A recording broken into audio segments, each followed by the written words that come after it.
¿Sabías que si buscas en Google Autocomplete la inteligencia, una de las preguntas más buscadas es: ¿la inteligencia se entrena?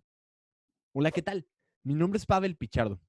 Soy médico egresado de la Universidad Autónoma de Baja California y trabajo en el Instituto Nacional de Neurología y Neurocirugía haciendo investigación en neurociencias, particularmente en el área de Alzheimer y epilepsia. Primeramente, quería agradecer este espacio para poder hablar de un tema tan interesante como lo es la inteligencia y la mente, que sin duda son temas que a cualquier persona común le quedan grandes,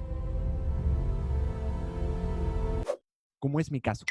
Sin embargo, trataré de condensar un siglo de hallazgos científicos en 10 minutos.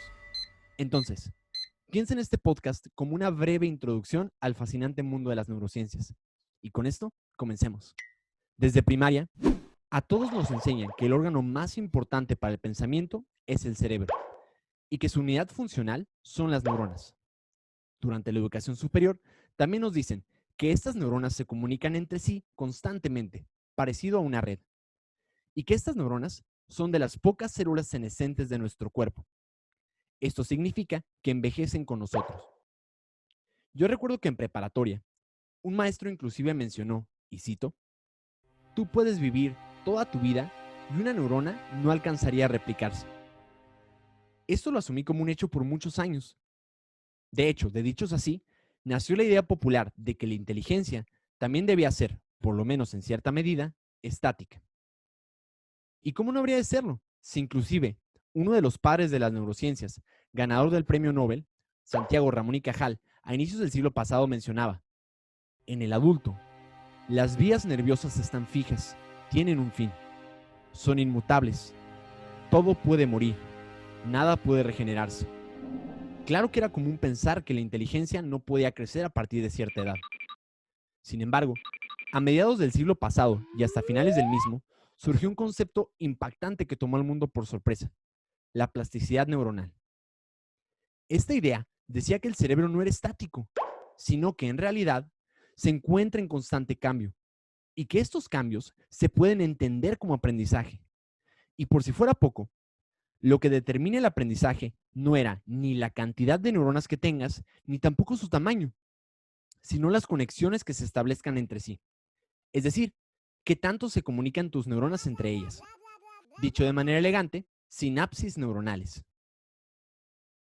Y uno de los datos curiosos que ejemplifican esto lo vemos con el cuerpo calloso. El cuerpo calloso es una estructura muy importante de conexión que comunican al hemisferio derecho con el izquierdo. E interesantemente, uno de los cuerpos callosos más gruesos jamás registrados es el de Albert Einstein. O sea que quizás el secreto de su inteligencia no era que tuviera un cerebro muy grande, sino la comunicación neuronal dentro de este. Después de escuchar esto, la siguiente pregunta que me vino a la mente fue: ¿puedo modificar estas conexiones neuronales? Y por consecuente, ¿qué tanto aprendo? Para responder esta pregunta, debemos hablar del postulado del aprendizaje de Hebb. Y recuerden que para fines prácticos, la cantidad de conexiones sinápticas es aprendizaje.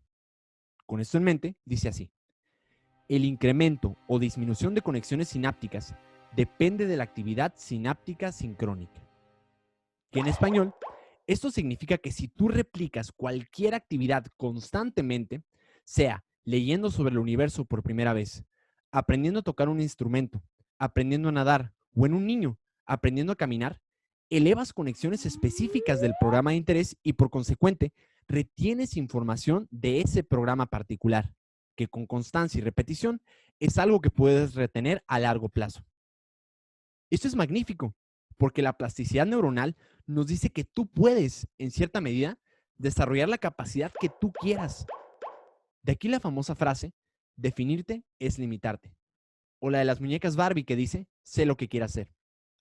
Seguro habrán escuchado de los niños prodigio que tocan las famosas obras de Beethoven a sus cortos 5 años de edad, que si bien el potencial motor y musical ciertamente tienen un componente innato, coloquialmente conocido como talento, lo que no te dicen los padres son las incontables horas que dedican a repetir un programa neuronal para poder destacar entre los millones de niños de 5 años de edad. Todo esto está demostrado en múltiples estudios científicos, donde se ha observado que sea en el deporte, la música o ciencia, cuando te vuelves experto en algún dominio, las áreas cerebrales encargadas de esto se desarrollan. Con la plasticidad del cerebro, el humano también se ha desarrollado en muchos sentidos. Lo vemos en avances de astronomía, física, deporte y medicina. Constantemente, la evolución y la adaptación nos permite seguir rompiendo barreras que antes se pensaban inamovibles. Y la esperanza de vida de las personas no es una excepción.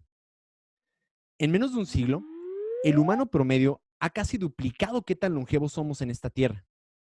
En gran medida, gracias a la medicina. Pero con esto, también aparecen nuevos retos, como enfermedades de las que antes se conocía poco. Entre ellas, la enfermedad de Alzheimer. Me atrevo a mencionar esto puesto que mis dos abuelitas padecieron esta devastadora enfermedad.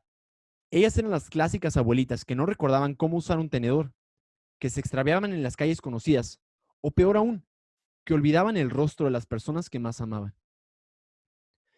Lamentablemente por desinformación, algunas personas creen que parte normal de envejecer es desarrollar Alzheimer, cuando no es así. Con la investigación, se ha descubierto que mientras más dominios de aprendizaje desarrolles, menos propenso eres a desarrollar deterioro cognitivo relacionado con la edad, o bien hasta puedes prevenir el Alzheimer. Por ejemplo, en personas bilingües de alto nivel educativo, con buenos hábitos alimenticios, o bien que realizan actividad física con regularidad, son menos propensos a tener dichos deterioros. Es decir, que mientras más aprendas, no solo te volverás experto en tu dominio de interés, sino que también puedes prevenir enfermedades. Y con esto, sale la última pregunta que cubriré en este podcast.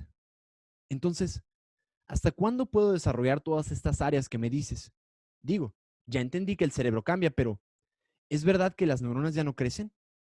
Y hoy, con mucha felicidad, les digo que las neuronas sí crecen. Particularmente, crecen en un nicho neurogénico en el hipocampo.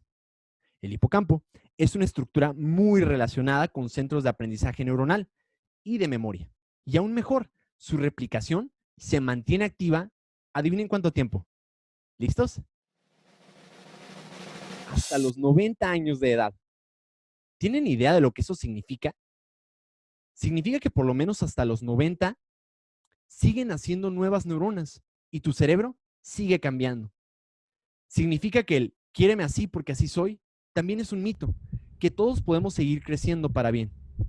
Eso significa que nunca es demasiado tarde para aprender a tocar el ukulele, demasiado tarde para aprender sobre abejas o muy tarde para diferenciar los tonos de colores de las mariposas, ni tampoco demasiado tarde para aprender a amar mejor. Día a día me sigue sorprendiendo todo lo que no sé del cerebro. Y como no puedo abarcar todo, los dejo con esta reflexión. Lo más maravilloso del cerebro y de todos nosotros no es lo que somos, sino lo que podemos ser. Soy Pavel Pichardo y muchas gracias.